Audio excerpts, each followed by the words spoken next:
What's good, YouTube, and welcome to another ByteThatLure video. Today we're here in Fallout 76, and I'm going to be showing you how to make a, simple slash slightly advanced blueprintable camp so you can take it on your fishing adventures.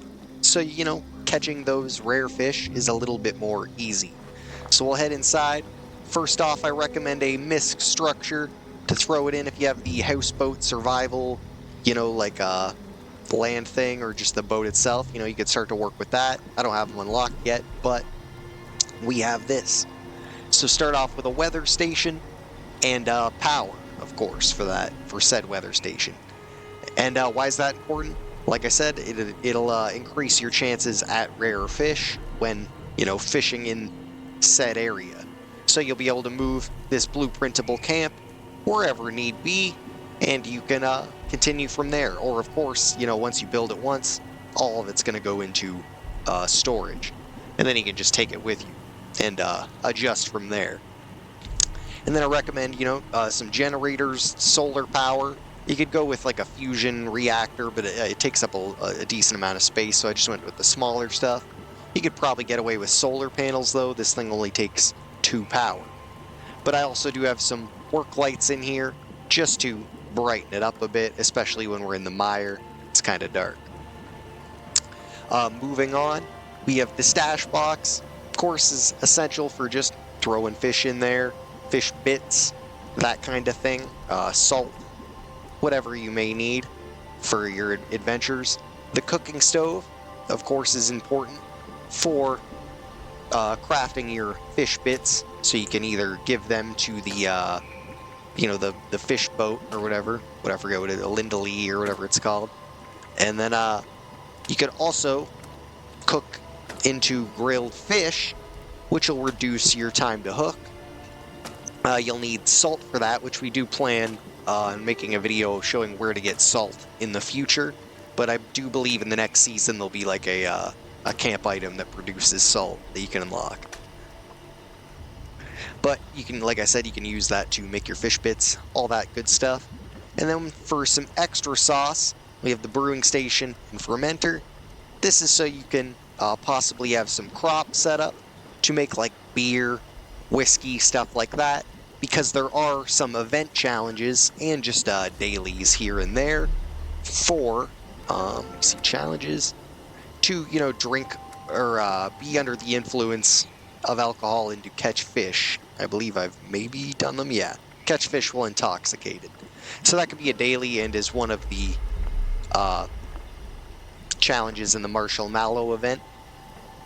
So I recommend these, and there's also like the alcohol tank, I forget what it's called, but it produces fermentable beer and bourbon.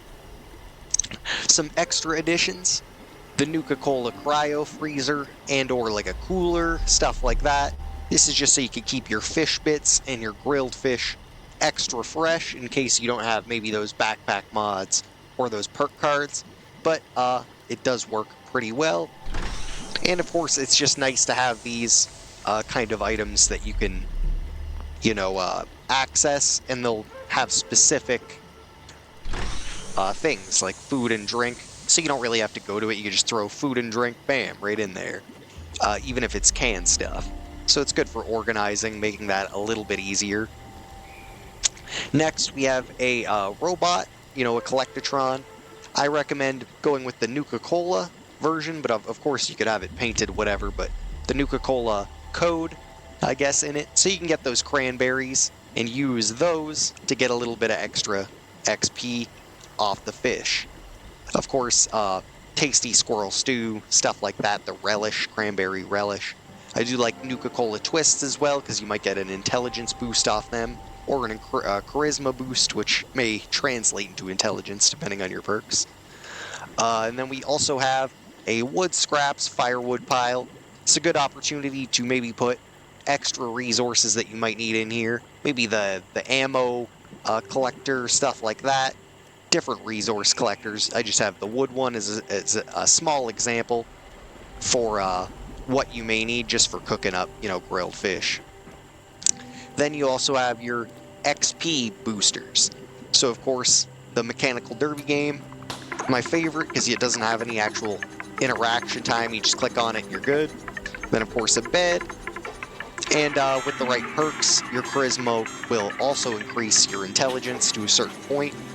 And it's just good for buying and selling. Say maybe you need to go buy some bait from your boy over there.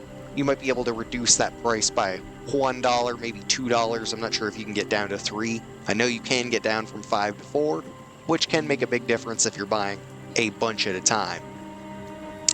That basically covers the gist of it. You could also maybe get, like a tinkerer's workbench in here. Like I said, a shelter entrance, and maybe put some of this inside of there. It just depends on how you feel about the loading time and stuff. If you care to do that or not. The crops, of course. A couple different ideas you could throw in. I like the lights to make things a bit brighter, especially in the mire. But there's different stuff you could throw in. Like I said, let me know if there's anything I'm missing. Of course, decorations you could throw on. I got a little bit of just some stuff out here. A kind of crappy sign that says Fish Hut up there. I just whipped it up quick. But I'll probably make some improvements and maybe make a second one in the future when kind of more fishing-related items come out, like that spice rack and stuff. But otherwise, it's pretty cool for what we got so far, and I'm open to improvements. And I think it's great that you can just kind of take this with you as a separate camp and, place it in whatever region you may need to be hitting for whatever quests or your daily stuff like that. And I also recommend hitting up those grilled fish. Like I said, we're going to have a where to find salt video in the future, as well as other videos pertaining to Fallout fishing. Like fish guides, where to catch certain fish quests. Maybe we'll start a new character just to do the basic beginner quests, stuff like that. Maybe some of the lore. Whatever you guys would like to see, let me know in the comments. Make sure to check out our other fishing videos. We do stuff in other video games, so I recommend you check all those out, as well as, just random fishing content. Other than that, make sure to like, comment, share, and subscribe. Hit that little notification bell so you know when future content's coming out. And like I said, let me know if there's anything I missed. And thanks for watching. Peace.